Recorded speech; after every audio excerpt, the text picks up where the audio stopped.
The NBA Gambling Podcast on the Sports Gambling Podcast Network is brought to you by Hall of Fame Bets, the sports betting research platform for parlays, player props, and game lines. Download the Hall of Fame Bets app or visit HOFBets.com. Use code SGPN. Get 50% off your first month to start making smarter bets today.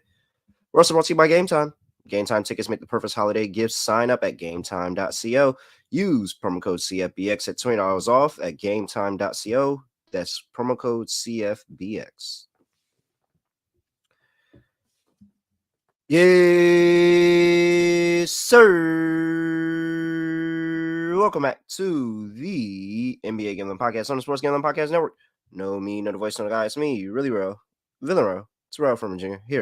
Here at your service.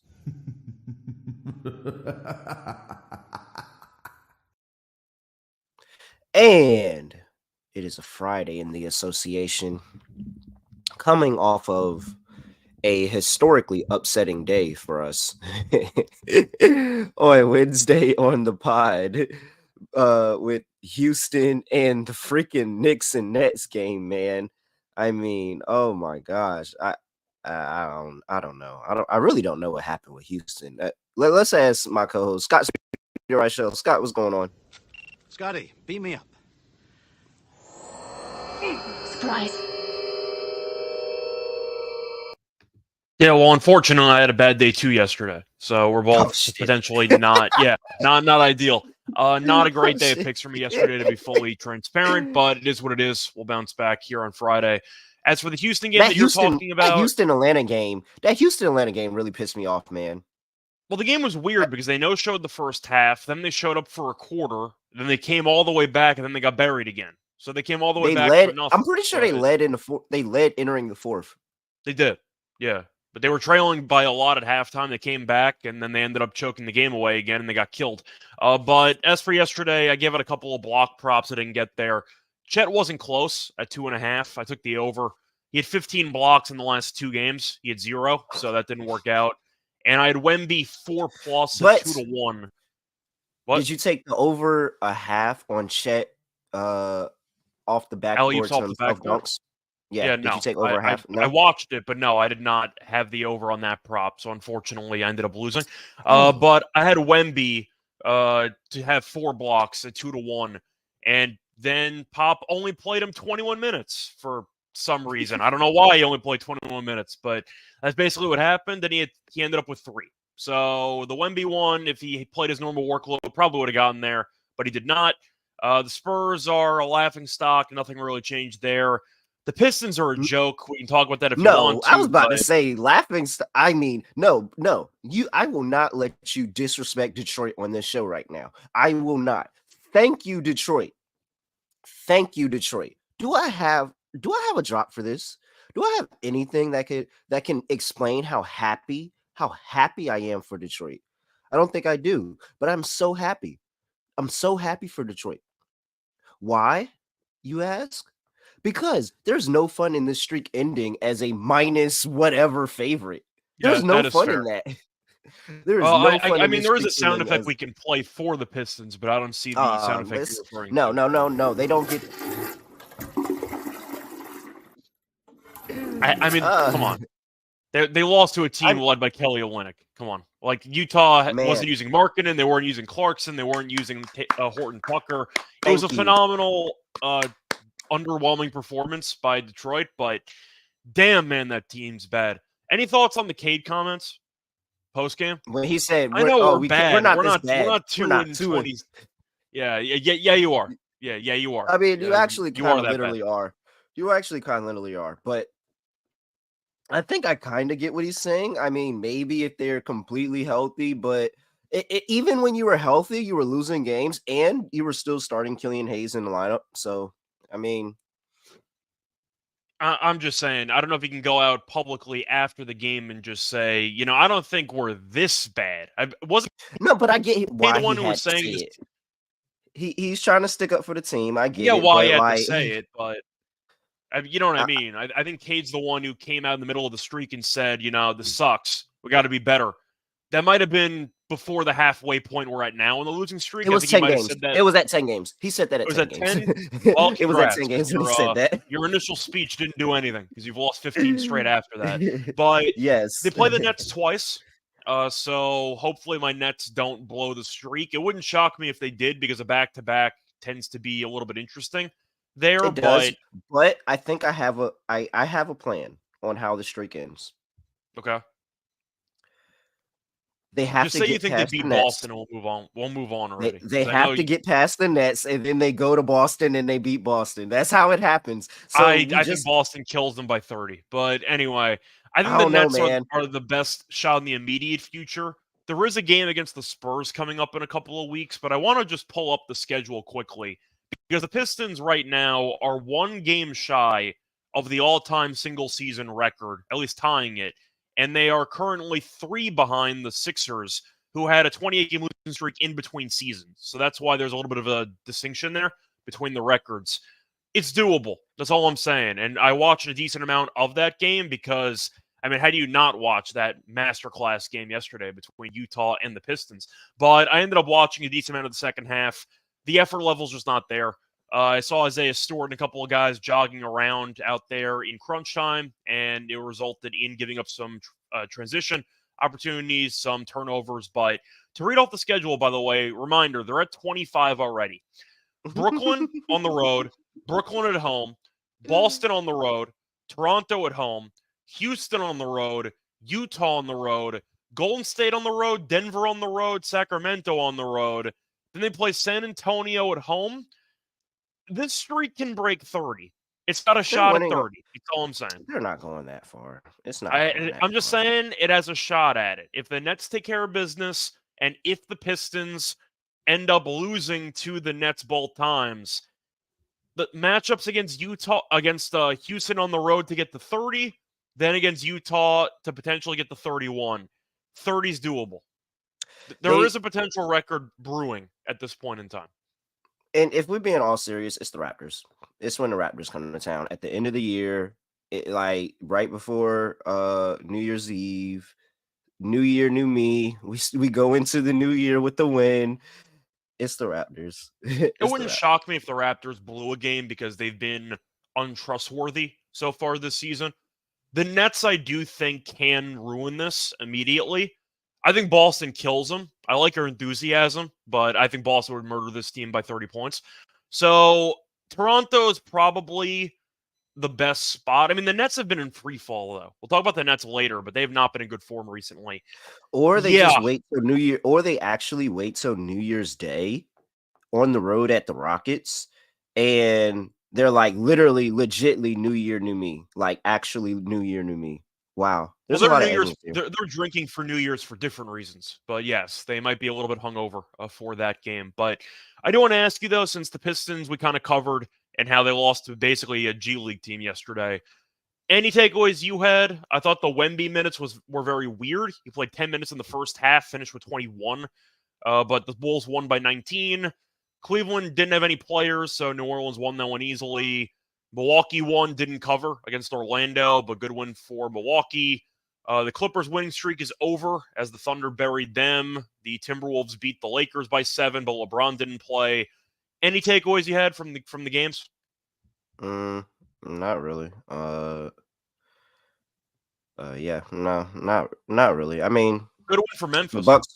The Bucks are not good. Yeah, I mean, well, it's a game you should win. Indiana's on a back-to-back, but yeah, still, your team was 1-11. I think the only takeaway, and somebody asked me on Twitter because they were like Memphis 1,000-1 to make the playoffs, and I think he said 4-1 to make the play-in, but that was like before that win, so it's probably already dropped. But if you want to sweat, like if you want a 1,000-1 money line in the play-in, I would take that bet with Memphis, because I think this team actually has a shot. Like the West is open.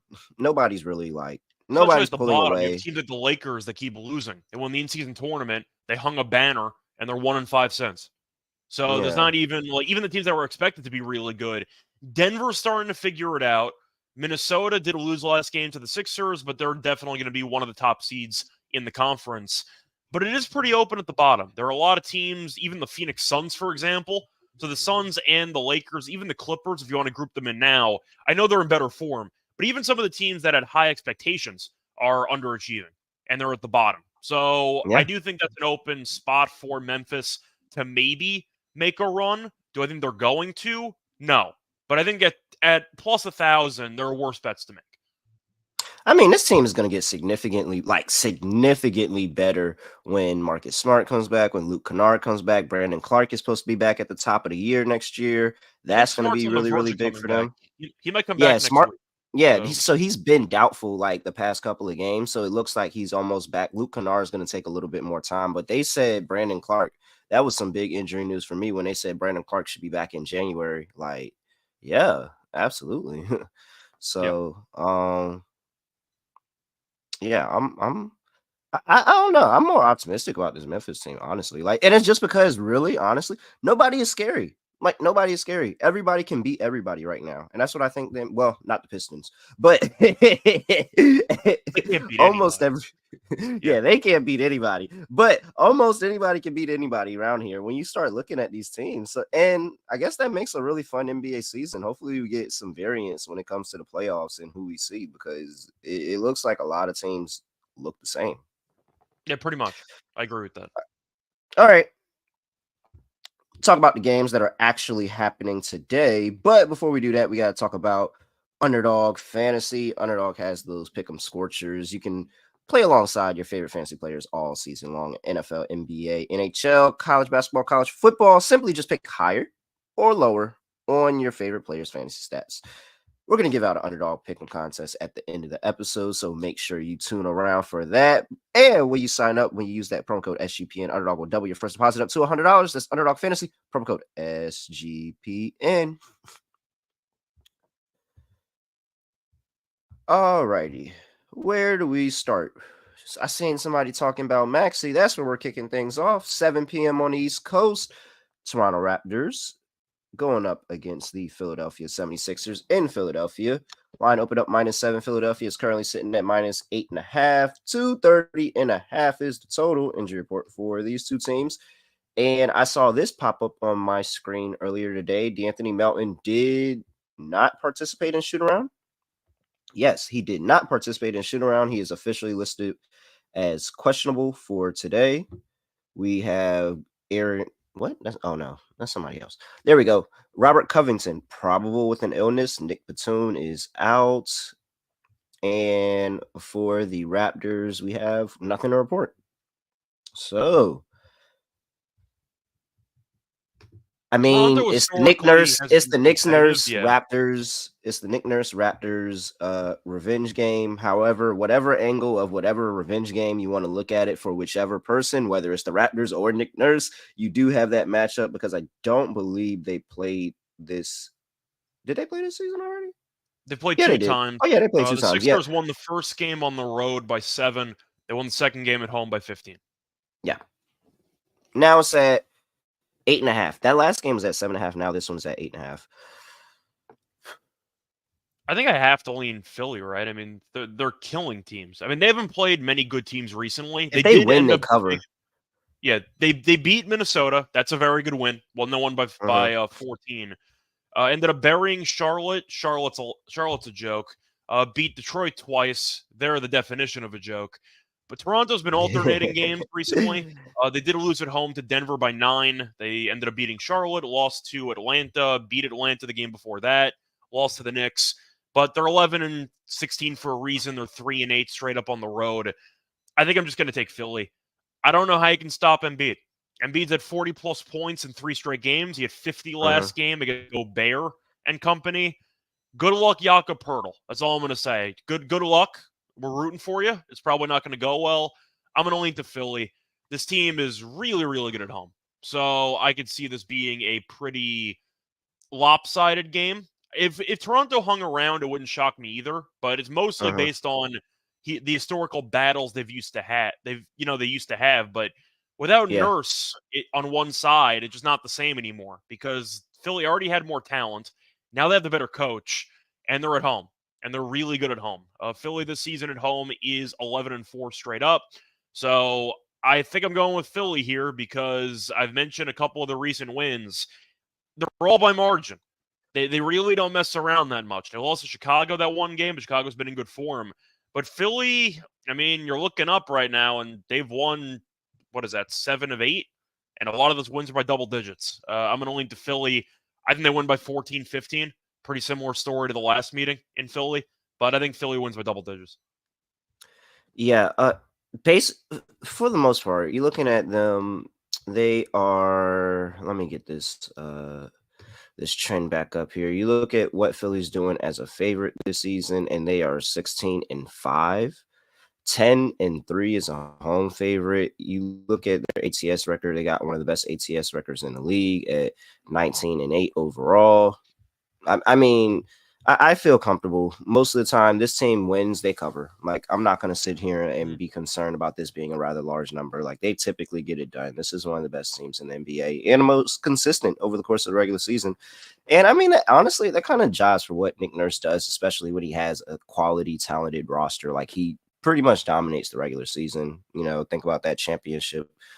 They were really, really good in regular season. So this just seems right. I'm just going to take Philly at home. I like it. Shout out to Adam. That's how I look at it. Yeah. Shout out to Adam. Dropping us $9.99 super stick. Appreciate that, sir. Anybody else wants to drop a $9.99 super sticker or a super sticker of any kind, anything, you can do that for sure. Let's see here. All right. Totals at 230.5. Looking at the meetings this season, I believe both meetings did go under. Now the question is, we think Philly's going to score in this game. No, the first one went over. Well, I'm saying this number, Atlanta 221. Oh yeah, under this number for sure. Like, so this isn't even it is close. A massive. It's a massive total. It's a massive difference. Under 222. I think I'm going to lean under in this game. I think Philly can score. The problem is, I'm not sure Toronto can, because this team isn't that great at attacking the paint anyway. They're not a great three-point shooting team either. And now you have Embiid patrolling the paint.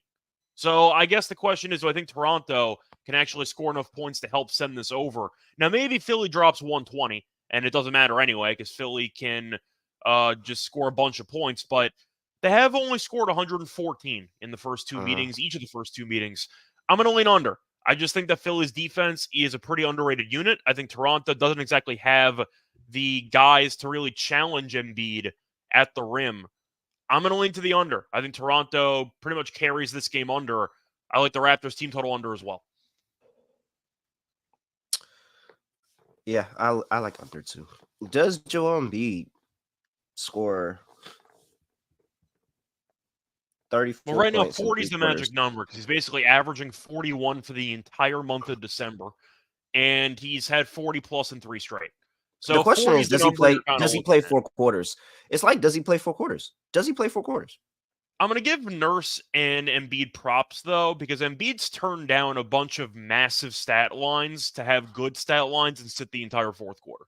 Yes. So he actually has been willing to forfeit. And he's still leading MVP discussions. He's still leading MVP discussions because of that. And I think that's actually like the fact. I think that does even more. Like, isn't that even better for your MVP case if you keep sitting these games in the third quarter and are like, dang, you're still getting 30 a night? See, I don't know, because I think Giannis used to sit a couple of years ago because Milwaukee was winning a bunch of games and nobody cared. So I think you can make an argument that the stats are all that matters. Embiid right now, I believe, is second in the MVP voting, or at least based on the odds, as Jokic is still leading. I think Embiid did jump Luka, but I'm not sure if he did or not. But right now, Embiid's trying to rewrite the narrative that he was an undeserving MVP and that he's found an even better level to go to compared to last year when he won the award. Embiid's been great. Can somebody in the chat confirm that? Can somebody in the chat confirm the top 3 MVP odds? I'm just curious. I know for a fact Jokic is still favored. I'm pretty sure Embiid's 2. I think Luka's 3. Yeah. Pretty sure. There's value. I think Embiid's had a better year than Jokic so far. Yeah. But I guess the argument is Denver's going to finish top 2 in the conference. But Philly's got a shot at top 2 as well. So are they? The argument, though, in favor of Jokic is the narrative, because since Embiid won it, allegedly undeservingly, he deserved it last year, for the record. Jokic stopped trying at the end of the regular season. He didn't really care. He kind of waved the white flag on the MVP award. The argument is if Jokic deserved it last year and they gave it to Embiid, this might be a makeup year. That's the argument for the narrative. I don't like makeup awards. I think if Embiid deserves it, give him the award. But well, if we being completely honest, nobody's talking about one SGA that I think we should be going on with the games. I'm sorry, guys, but nobody's talking about one SGA that I think that only 6 games. We got time to talk about some stuff. He's they're second. Like if we're talking about records, they're still second right now. If SGA keeps this team 1-2 in the West, I think SGA deserves his name in the hat as well. I think he's going to finish top 5. Do I think that voters would vote for Shea over Jokic, Embiid, Giannis, and Luka? No chance of no. So I think that Shea is. I kind of wish Shea won the in-season tournament, man. It just like think of the hype that Halliburton got, and everybody's like looking at the Halliburton wave. Halliburton is like top 5 in MVP voting right now. Like I don't know, man. Shea should 100% be in the discussion. I think Shea's going to finish top 5. I think Shea's claim to fame this year is going to be finishing first team All NBA, which is very realistic. But for MVP, who did it last year? No offense, but Shea's not winning MVP. He was first team All NBA last year. We don't want to do that again. We want it. We want to keep moving forward. He's not going to win MVP based on who he's against. It's just not going to happen. I hope that he got more consideration. I don't know, man. 30 a game is crazy. Correct. As a guard. But think about but you're mentioning points per game. I mean, Embiid beats him in the points per game category. But Embiid is. I get it. I understand it. I'm just saying, like, he's in the discussion. He's definitely in discussion. I think he should probably be up there with Embiid, Jokic, and then Shea. But if Shea finishes above Jokic and maybe like a close record to Embiid, he should definitely jump Jokic. Shea is like doing incredible things this year. I'm just saying right now, I think Shea's in 5th. If we're going to be doing the right now aspect, I think he's behind Giannis, Luka, in any order. Giannis, Luka, Embiid, and Jokic. If you're asking me who I think voters would vote for, I think Shea's 5th.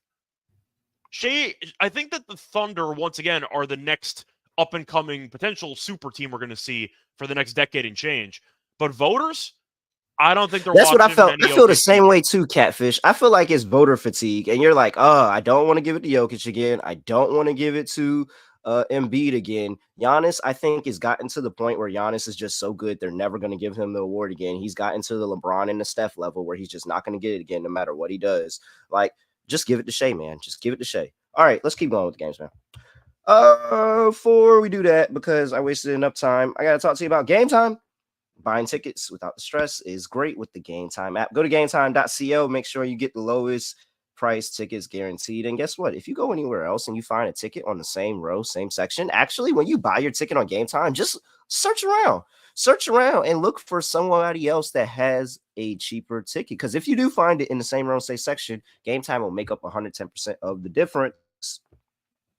So make sure you go and use Game Time tickets to give the perfect holiday gift this season. Download the Game Time app, create an account, and use code CFBX for $20 off your first purchase. Again, create an account, redeem code CFBX for $20 off. Game Time, last minute tickets, lowest price guaranteed.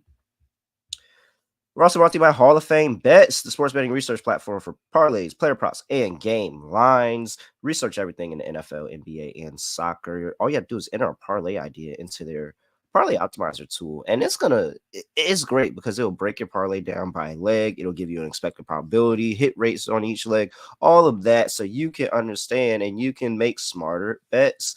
And so download the Hall of Fame Bets app, visit HOPBets.com, use code SGPN to get 50% off your first month, and start researching, start winning with Hall of Fame Bets. All right, SGA is 4th best odds on DK. I'm surprised it's ahead of Giannis, but Embiid, I'm not shocked that Embiid, Jokic, and Luka are ahead of him. But yeah, I thought Giannis would be ahead of him. I think he should be, and I think that's exactly where he should be right now with the ability to jump them. Yes, I 100%. I agree. figured if Giannis dropped 64, they would have just put Giannis ahead of him anyway. But yeah, bro, Giannis has entered Steph and LeBron territory. He's been there for years now.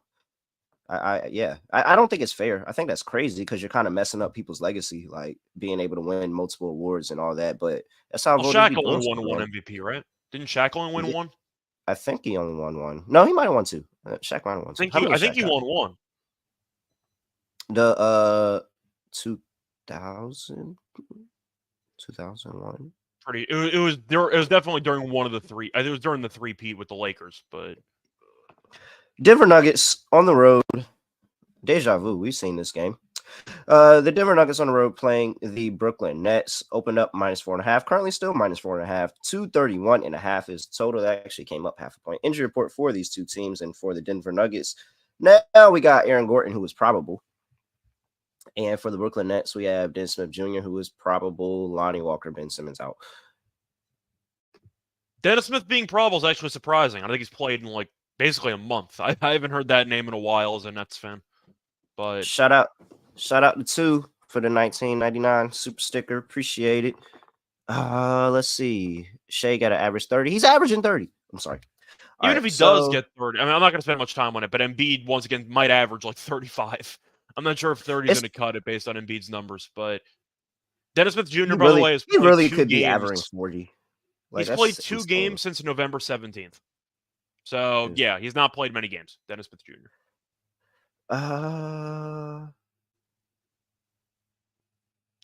I mean, Nuggets are basically healthy. I'm going to ask you straightforward. Jokic has 4 triple-doubles against the... Jokic has had a triple-double in 4 straight games against the Nets. Do you think the Nets can handle this team? I know that we disagreed about the Nets and Knicks game the other day. I like the Knicks because I just think that they match up well against this Nets team. And the Nets team's kind of falling apart. They've lost 4 straight, 3 games by 17-plus points. Denver's won 5 of 6. Nice road win against Toronto. I know Toronto's not that good, but still a tough place to play in Toronto. It seems like Denver's starting to figure it out again, doesn't it? Yeah, it does. And it feels like this Nets team kind of really just doesn't have anything. And they overachieved to start the year. Yeah, like they have that one. I remember that one game, and it was like because I remember Jacques Vaughn. I was like, and that was the game. I was like, dang, Jacques Vaughn was a pretty good coach because it felt like he outcoached Denver in that game where they won. But outside of that, Denver wins and covers all the time against this team. I think 4.5 is way too low for a number. I actually don't even understand the number that much because Denver was a bad road team to start the year. They've been better lately on the road, so I can't even say it's road struggles, but we know Denver's upside. They won the damn title last year. I know Murray and Porter Jr. haven't been as good as we were hoping that they would be this season, but Jokic is Jokic. Like, I just think at the end of the day, if you're going to end up beating Denver, you need somebody that you can throw at him. Claxton can't guard him. Sharp can't guard him. Nobody can guard him. And 4 straight triple-doubles kind of speaks for itself. Denver's won 5 of the last 6 meetings. I believe all 5 were by at least 6 points. So they have been doing very well against the Nets. Yeah, they covered all of them. Whatever the line was, they covered it. I was at the last game against Brooklyn in Brooklyn, and I think Denver won that game by like 8 or so. They were up double digits the entire game. The Nets went on a run late to make the game somewhat competitive. It was misleading. They were up by like 10-15 the entire game. So I'm on Denver here. I just think there's a talent gap. The Nets are a fun story because they don't have any expectations. You can argue the talent might not be there, and they're great ATS. But it does feel like they're kind of starting to hit a bit of a wall because their talent isn't playing up to the level it was earlier in the year, rightfully so. And the regression is real. Seems like Denver's starting to make that push. The Nets are starting to fall back down to earth. I don't really want to back the Nets in this spot. Yeah, it feels like the books had caught up to the Nets. If this was bigger, this was like 8.5, 7.5. I might have took the Nets, but you can argue they overcorrected to the Nets because once again they've lost 3 of the last 4 by like 17 plus points. They're getting buried in these games. Yeah, I agree. I'm with Denver.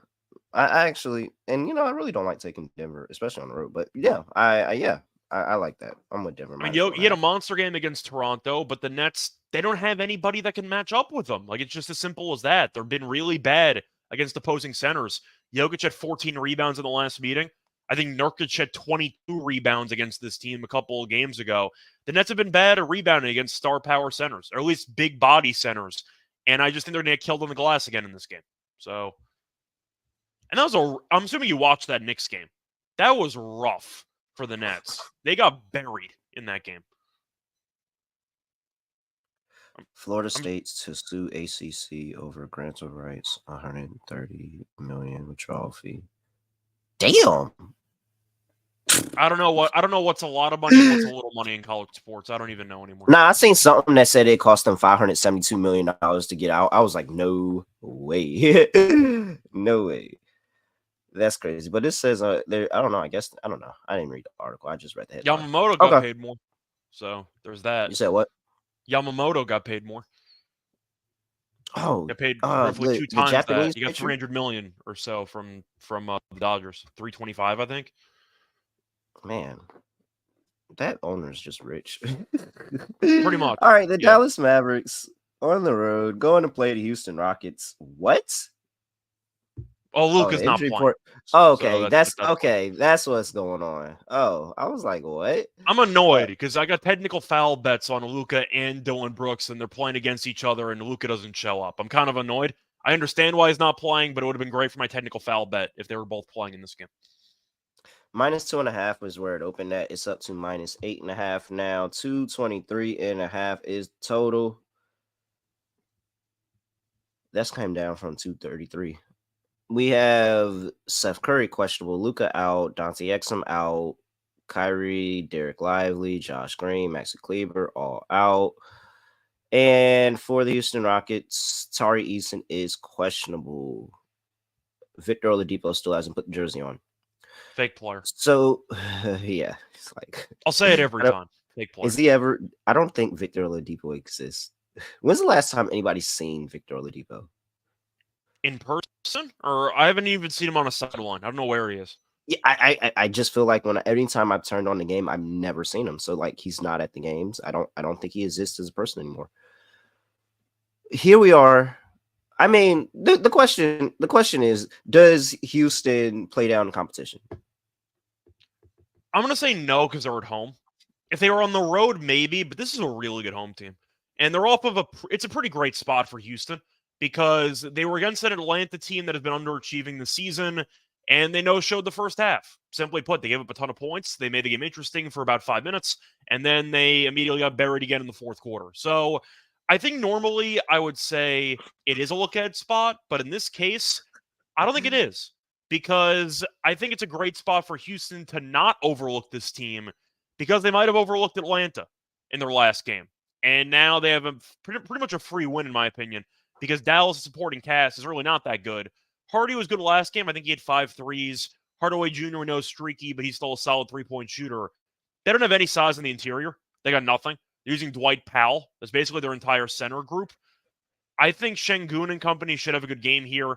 Jabari Smith rebounds. I think in line as well for a good game, potentially for a double-double. I'm going to take Houston. It feels like a very good spot post-bad loss to Atlanta to come out and smack a team that's basically missing its, 3 or 4 best players? I think it's a good spot for Houston. Yeah, I mean, I really can't disagree. I mean, maybe if you want to play the Dallas angle, maybe you get a Tim Hardaway Jr. and Jaden Hardy masterclass. But outside of that, you need a lot to go right from the supporting cast if they're going to cover this number without Luka. Yeah, I don't. The only thing that I could say they could cover is the fact that Jaden Hardy and Tim Hardaway Jr. both could actually score to 25 to 30 points. Like they are good enough and they have the talent to do it. But will they? I don't know. That's a lot to ask. I'm gonna just tell you to just go ahead and take Houston, man. The issue as well with Dallas with this team is since they have no size, they can't guard anybody. If you're watching the last couple games, Jokic in that last meeting against Dallas had 9 points, and they still scored about 130. Like Dallas can't guard anybody at this point in time. So even defensively, this team's kind of in shambles. Not their fault because they're missing a bunch of guys. But if their offense is going to be compromised because Luke is not there, and their defense is still really bad, what is this team good at? They're not a good rebounding team. I'll tell you that much. Without Luka being there, what are they good at? Are they good at anything without Luka? And the other guys. I'm not going to discount. I was about to say, yeah. I mean, if you give me everybody else, we like Josh Green as well. He's still out. You get my point. Yeah. This current roster is not very good. No, it's not. So yeah, Houston -8.5. Sure. I like the first half. After that game against Atlanta, they can't afford to sleepwalk through the first half again. I think Houston comes out focused. Okay, I can buy that.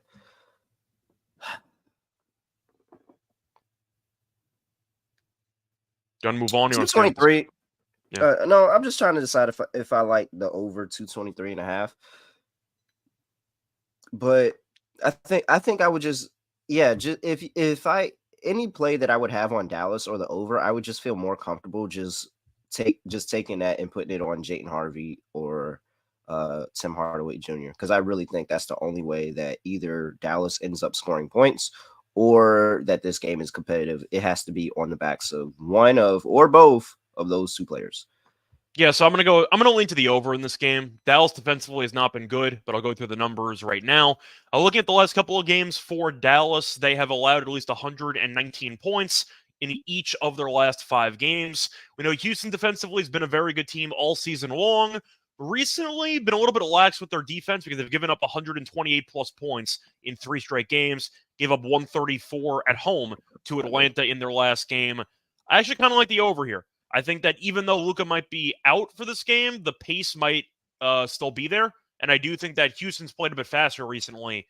The total feels a bit short to me. I'm going to be on the over. Jayden Hardy's going to want to run. So Houston And Hardaway Rockets team wants to run total. too. So Houston Rockets team total over 115.5. I like that. it feels very short. Yeah, it does. I think they get to 120.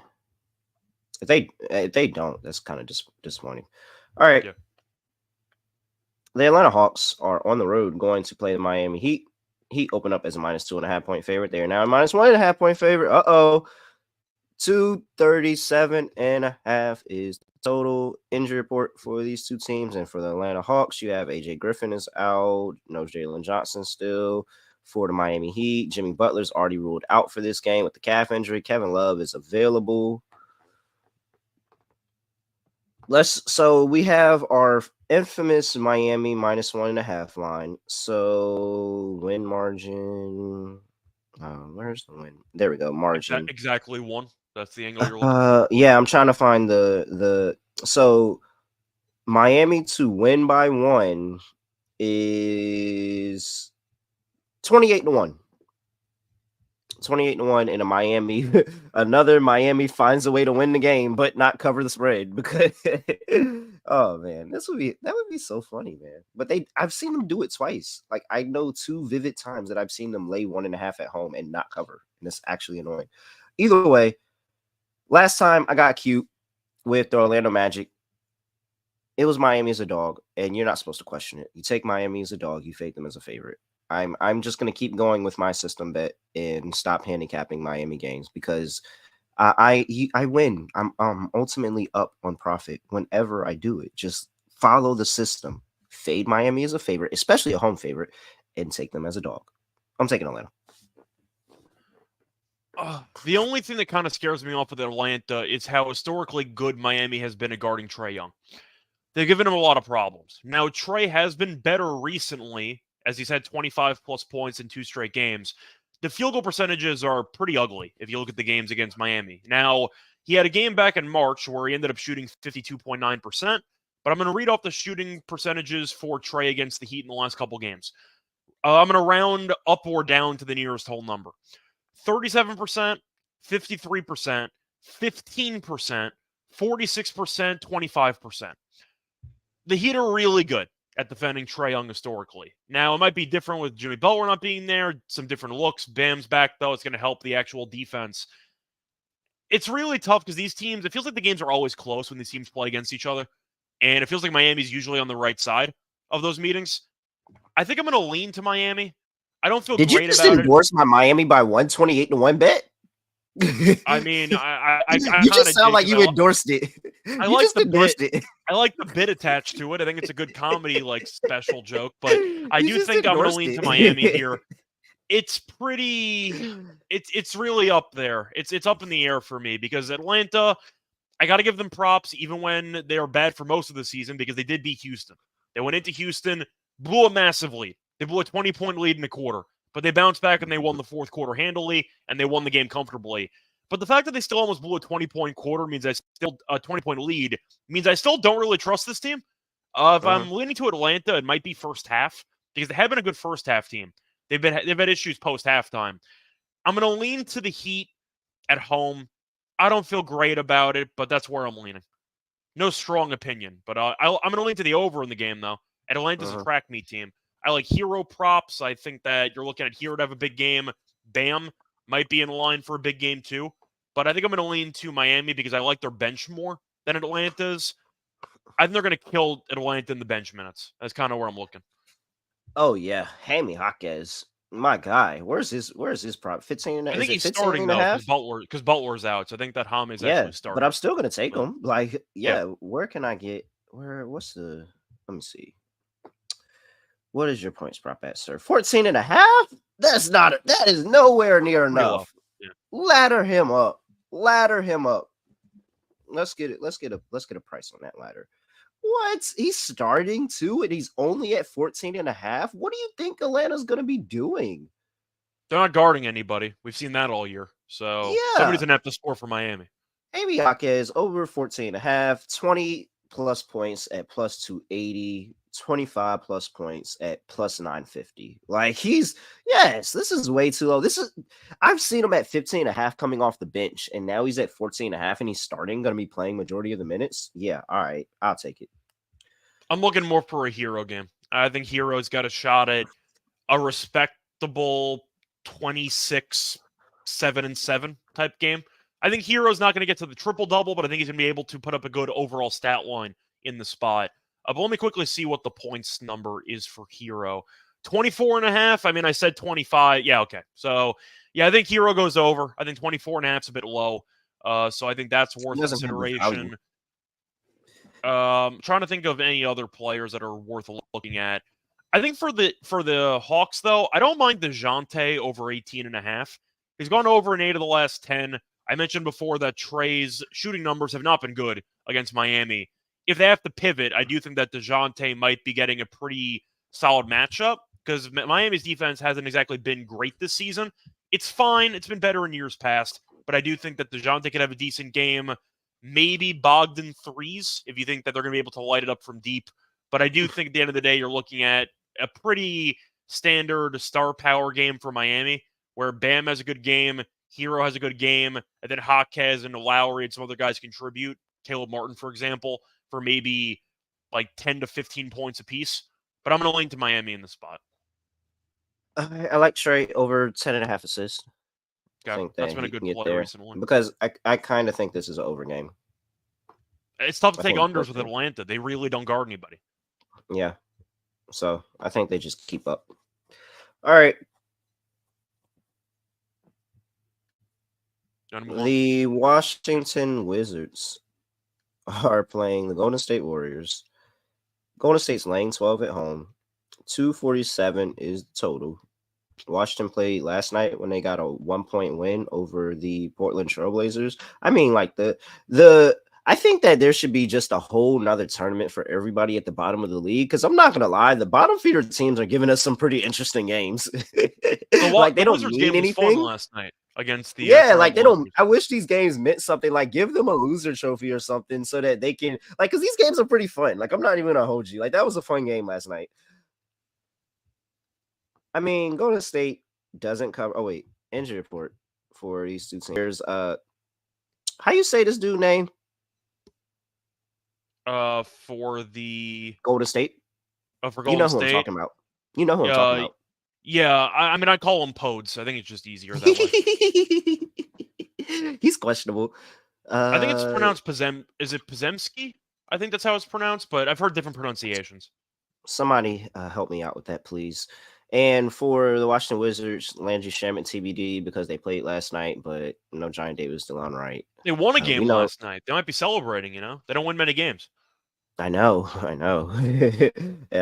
really didn't think they were going to win either, but it's the toilet bowl. They almost choked it, but they held on. Take the points in the toilet bowl. I mean, like I was saying, Golden State's been historically bad at home. Like, historically bad. I'm pretty sure that Portland has covered this line. I'm pretty sure Portland covered this line when they played. They did. Golden State. They were winning a decent amount of that game. Curry put them away late, but I think they won that one by like 8 or whatever. But no, Portland covered. This is the Jordan Poole revenge game. Okay. All right. I don't even want to imagine what that's going to look like because I'm imagining... No way, Jordan Poole doesn't fold back and go to State, does he? Draymond's not there. So, that works in his favor. There's no way he doesn't fold in Golden State, does he? I'm saying Draymond's not there. So there's a less intimidation factor if you want to factor that in. But Maybe some baddies courtside, but that theory's been debunked because Poole's been bad for about a year and a half at this point. But yeah, Man, 12's a lot of points with Golden State. man, It's a lot of points. man. I tell you what, have y'all seen Broken Play, Nav show? Jordan Poole, if you don't cook Golden State today, you are a garbage bastard. A garbage bastard. If you do not cook, you already really a garbage bastard. But if you don't cook them today, you is a there's no way you don't go off after all of that. All of that. It's no way he doesn't go off. I'm taking Washington. I'm rooting for you, but I'm not betting his overs. I've already written off I'm not as a bet I'm not taking for the rest of the year. I don't think I'll bet his overs, but I'm gonna just jump the ladder. Can we just jump the ladder and just sprinkle there? I don't, because I mean, if you want to do it, have fun. But you're in a ladder. Yeah, you're in a ladder match by yourself because I'm not joining you. I'm not. No, I'm just gonna jump the ladder. I'm not. You're even the only one going everything. for that briefcase at the top because I'm not going for it. So it's all yours. Where is he at? Where can we get him at? Oh, it's not even. He's going to be in the high teens, if I had to guess. Mid to high teens, probably. Bro, you have to go in there, and it's like this is the perfect situation. Golden State hasn't really been that good. 21 and a half. Yeah. Well, it was at 18 and a half last night. That's crazy. Golden State hasn't been that good. I actually don't. Better lately. I'll admit that they've won better lately. I mean, who's really guarding him? I don't know who's guarding anybody on on the Wizard. I don't know who. I have zero faith in Jordan Poole, man. Bro, I have zero faith. Like, I'm not gonna bet it. I have zero faith in Jordan Poole, but I really, really want this to work out for him. I really, really want him to go in there and have a good game, but I just can't do it, man. I really, really hate Jordan Poole this season. Like, really, really hate Jordan Poole. I'm still taking Washington plus 12. I'm sorry. Golden State's trash at home. Too many. I don't think the Wizards are going to win the game. But I do think that Golden State should not be laying 12 to basically anybody in the league. The Boston one was very impressive. They've owned that team. So there's kind of a mental block. Excuse me. There's like a mental block there for Boston. So Golden State, nice win there. Props to you there. You played Portland on the road. You won by 4. Okay, Portland's been better lately. Still not good. They lost to this Wizards team yesterday. Played the Nets. Led by basically 20, blew the entire lead, and then Curry didn't miss a shot in the fourth quarter, and they won by 4. I can't pick him to win by margin because they never win by margin. Like, that's kind of the problem. If you're going to do it, I have to actually see some body of work that suggests you can beat up on these weaker teams, and they really haven't done it. And I will give Clay props. He's been better lately. Couldn't be any worse, but he got better. Steph's been good. But I actually think that Podes is a good player on this team. Wiggins has been, I don't know what happened to Wiggins. Monsters talent. He's been really bad. I like Kerr's enthusiasm to go to the young core. Like, I do. Those guys, you got to figure out if those guys are going to be the guys of the future or not, or get them out of town. So I like that he's playing them more. He's trusting them more. So now he can realize, hey, are these guys going to help us usher in a new era in Golden State? Or do we just need to get these guys by the wayside and get some new guys? Because... So I like him playing Poge. I like him playing Trace Jackson Davis, playing Kuminga, like that young core. I like Jackson Davis was great in that Celtics game. Yeah, like I love this young core for Golden State. But it's a back-to-back, though. It was a close game. So you could argue the scheduling spot might be a pretty bad one for Washington. But based on the body of work, I don't think I can expect Golden State, at least put with my own money on Golden State to win by 13+. I don't think I can do that. They've blown so many leads in the second half. They're going to win. I'm not picking Washington to go into Golden State and win.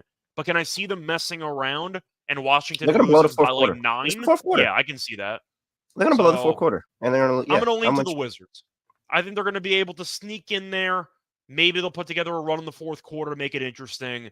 But give me Golden State by like 9. I think 12 and a half is too massive. So that's kind of my thoughts. I'm with you. It's way too much. All right. Anything else here? Really? Actually. No, not really. I think that the issue that the Wizards are going to run into is 3-point defense. Do I dare actually like Clay threes in this game? He's been good lately. He's been really good lately. I mean, the thing is about Clay is I called him a streaky shooter who's been mostly bad for the last couple of years. But to go through the numbers, though, he's been attempting a bunch of threes and he's been hitting them. So to go through the numbers, 6 threes, 5 threes, 4 threes, 8 threes. That's the last 4 games. Bunch of attempts. He's been averaging north of 10 in those 4 games. The volume's going to be there. So I don't mind Clay threes in this game as a decent look. I think Kuminga's also got a decent matchup. If the Wizards can't protect the paint and all Kuminga does is attack the paint. So it's a good matchup for Kuminga. Yeah. Like Kuminga. I mean, if you think the Wizards cover, are you blindly looking at like Kuzma? Maybe like somebody's gonna have to score on this team.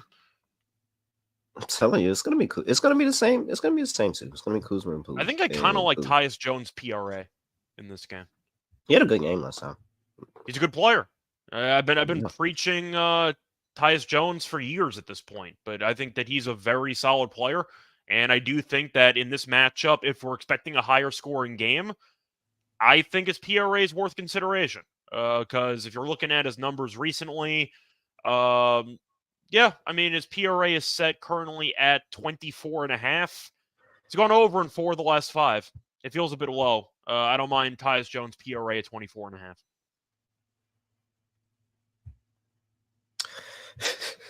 I'm telling you, like, Jordan Poole, you're so garbage if you don't go off today, bro. Like, that's so garbage, bro. You got You're gonna knocked be able to out tell on if this he's going team over and then now in the first traded. 5 minutes. In the first 3 You minutes. You first got not. tell. Yes, the first shot we're gonna know, but 100%, I agree with you. The first shot we're gonna know, but bro, you got knocked out by this team and then traded, bro. Like you got knocked out and then they traded you. Like, bro, oh my god, that is like this is the revenge game of all revenge games. And if he nerfs it up, he is so lame, like so lame. All right. We have the Phoenix Suns going up against the Sacramento Kings. Kings are open up -2.5. They are now -3.5. 243.5 is the total here. Injury report for these two teams. And we got Josh Okogie questionable. Yusuf Nurkic out. Bates Diop is available. And for the Kings, Malik Monk is questionable. JaVale McGee is questionable. I can't. I mean, this game's going to be flying over, right? With Nurkic being out, I see this being a track meet, isn't it? Yeah, I mean, I like Sacramento. I think it's a very good spot for Sacramento. They got buried at home by like I don't want to say Boston's backups, but it was a blend. It was the backups. It was the B team. Some of the starters. It was basically the B or the C team, but Boston was off of a back-to-back with overtime, and they buried the Kings in that game. It wasn't even close. It was over by half. It was over by half. De'Aaron Fox had 26 at half and didn't hit 30. Yeah, it was right. Well, they pulled all the starters. I don't think they played at all. Fox was actually trying to cherry pick his stats in the fourth quarter, down like 20, and he just got no stats. Well, he came back into the game for the fourth. But I said this before. I don't think the Suns are that good. And even though the Kings did lose to the Celtics handily in their last game, I still think Boston, talent-wise, is potentially the best team in the league. The Suns blew a double-digit lead to the Trailblazers? Come on, man. The Trailblazers? Come on. I know the Suns aren't good, but you're not that bad. Like, I think the Suns are a team that we did not like during the offseason. I kind of hated the roster construction. I was laughing pretty hard when they traded for Beal. Now, it's not their fault he got injured because Beal's barely played any games this season. Do you like the Suns team? I don't think they're getting out of the first round. They might be a play-in team. I don't know what they are, but I'll tell you right now, it's not very good.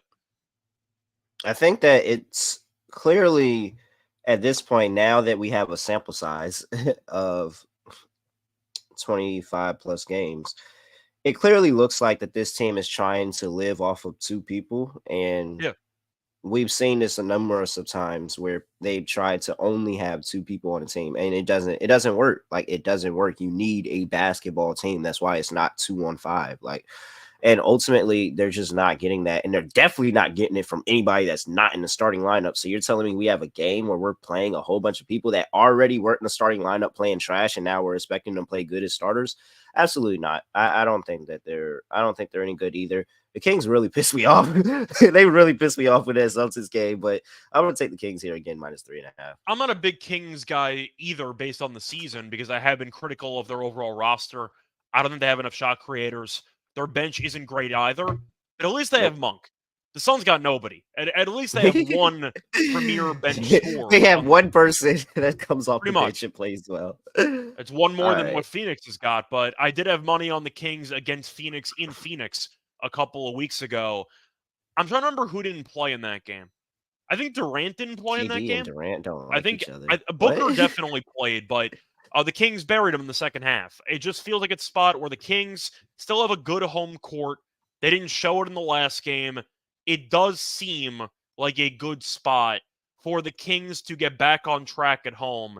The Suns losing to the Trailblazers wasn't even like a fluky thing because they barely beat the Wizards at home a couple days ago.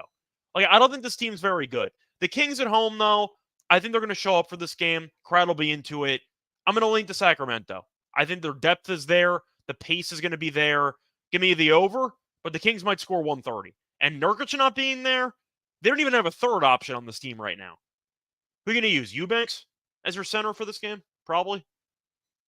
Yeah, no, Eubanks is the center, but that did pose a very good question now that I think about it. Who is the guy after Eubanks?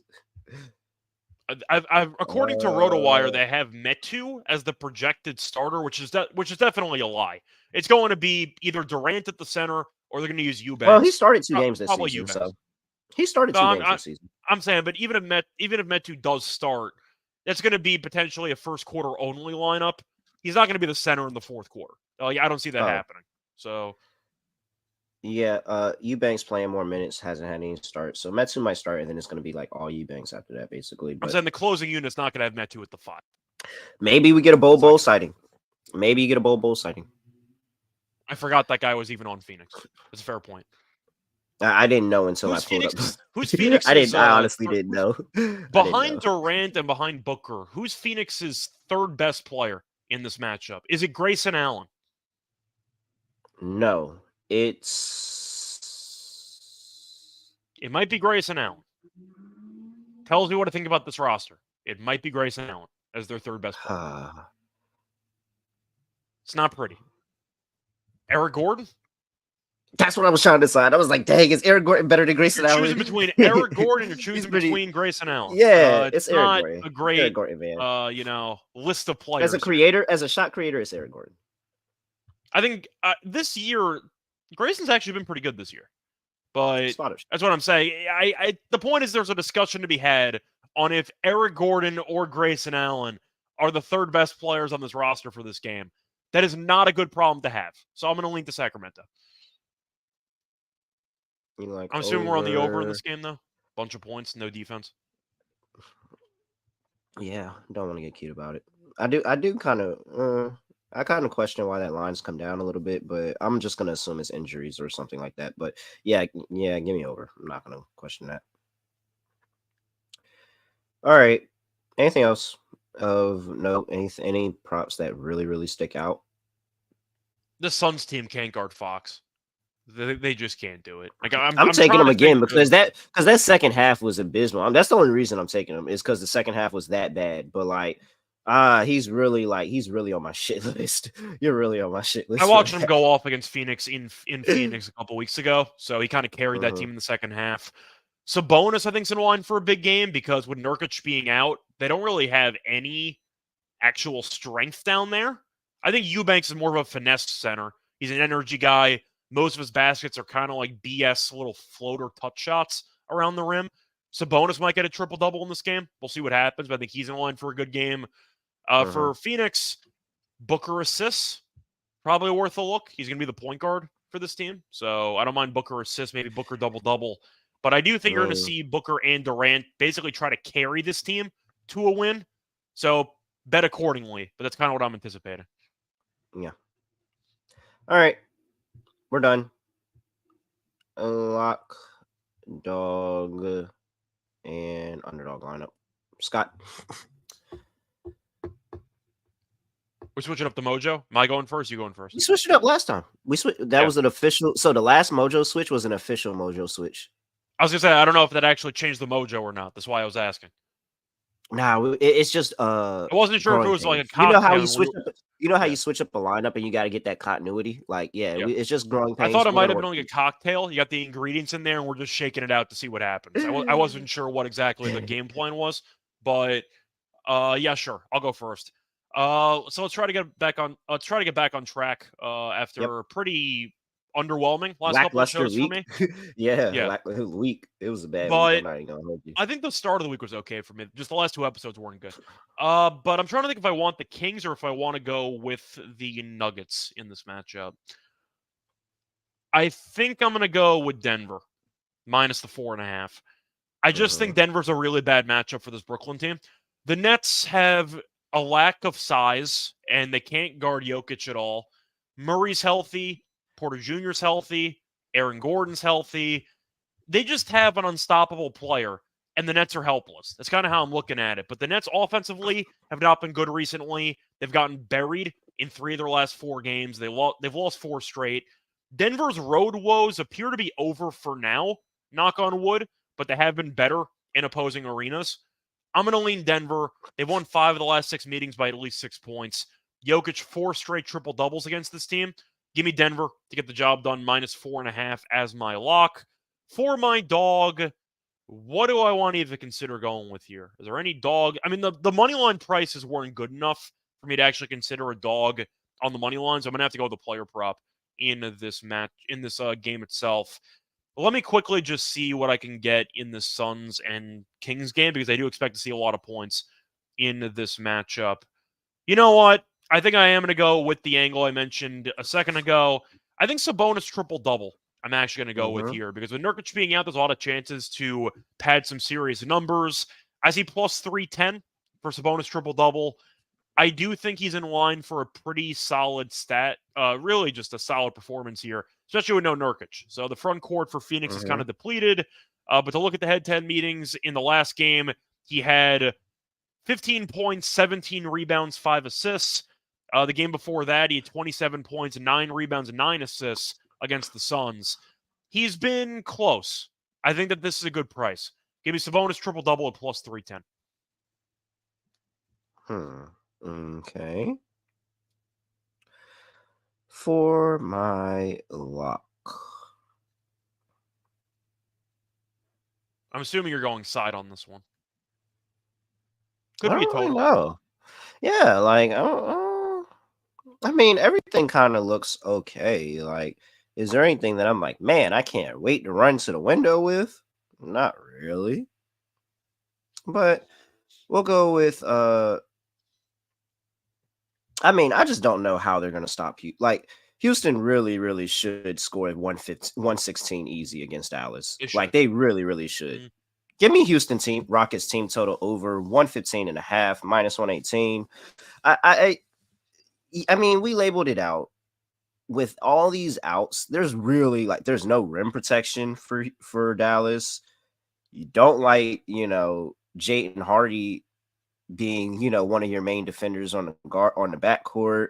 To be fair, Luka's not a good defender either, but Hardy's not a good defender, so it's not much like you really of a trade-off. and it's the size, like it's just I really don't understand how. Yeah, and Houston's at home, and they're a really good home team. I don't understand how Houston doesn't get to 116. Like, even in a loss, Houston should still get to 116. So, yeah, give me Houston. Team total over 116. I mean, 115.5. That's my lock. For my dog.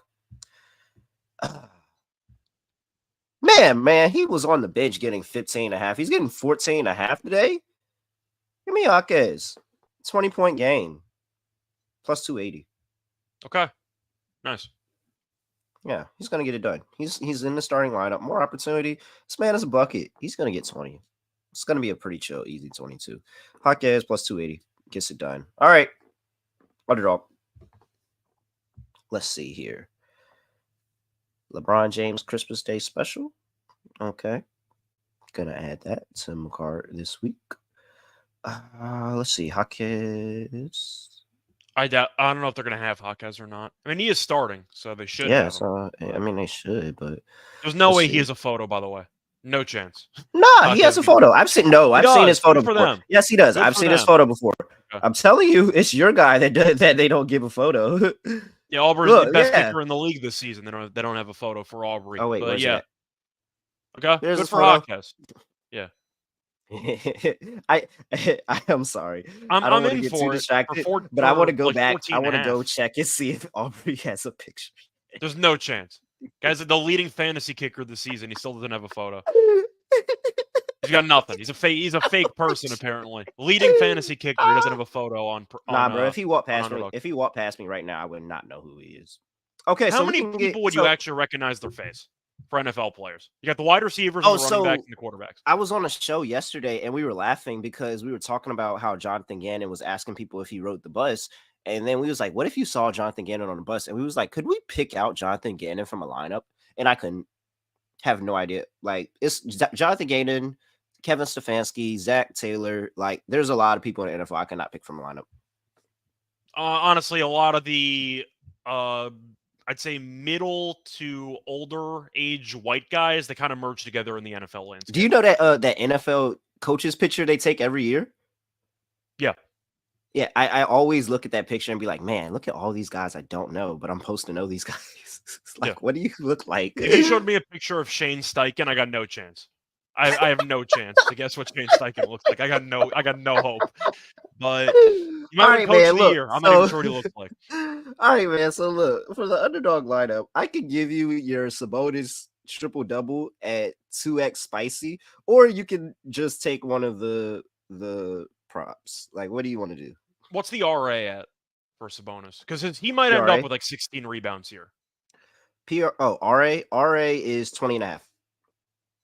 20? Hell yeah, I'm going to take that. Sabonis might get like 15 rebounds in this game.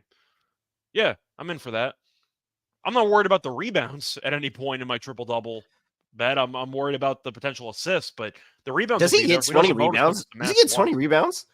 He could, in theory. I don't think he's going to. I think he probably finishes around 15 or 16. The Kings also tend to get out of the way to let Sabonis get some extra rebounds in there. So I do think Sabonis has enough rebounds to carry it over anyway. But yes, I like Sabonis RA in that game. And any other ones, we're not taking Jordan Poole. I'm going to veto that right now. So that's just not happening. I wasn't going to recommend it, man. Just saying, that's just not going to happen. I will not let that happen. I wasn't going to recommend it, man. You want Jokic we triple can go Jokic. I was just about to say, we can go Jokic, 4 straight man. against Brooklyn. You want to do the triple-double? Why didn't he's you had 4 straight games of the triple-double against the Nets. I think it's a good deal. All right, we can do it. I'm fine. That's 1.25x spicy. Yeah, sure. All right, so Jaime Jaquez Jr. higher, 14.5 points. Domantas Sabonis higher, 20.5 rebounds and assists. And Nikola Jokic higher than half a triple-double. That pays plus, well, 7.5x. I'm sorry, 7.5x. $100 gets you $750. That is the underdog lineup for today. Make sure you use that code SGPN, and you get a 100% deposit match up to $100. Remember, that is Underdog Fantasy promo code SGPN. All right. Anything else for the people, Scott?